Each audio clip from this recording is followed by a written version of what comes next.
Dr. Barness here, board-certified psychiatrist. I want to spend some time today talking about benzodiazepine withdrawal. Benzodiazepines are a group of medicines like Xanax, Klonopin, Ativan, Valium you may have heard of. They're very good at treating anxiety, panic attacks, agoraphobia, and they can be really game changers.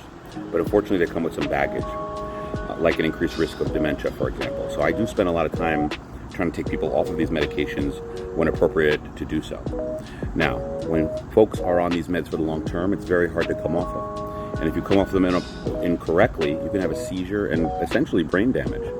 So it has to be done very carefully.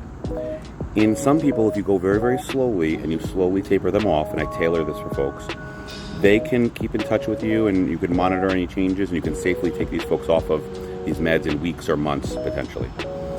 But in some people, even when you go very slowly, every change in itself causes harm to the brain.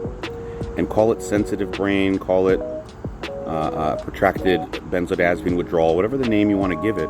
What I'm seeing in my practice is that there's some people that cannot take the normal detox of benzodiazepines. And this needs to be addressed, because those folks, for example, if a medicine has a 1 milligram dose, you may think, okay, so I'll go from 1 milligram to 0.5 milligrams, or maybe 1 milligram to 0.75.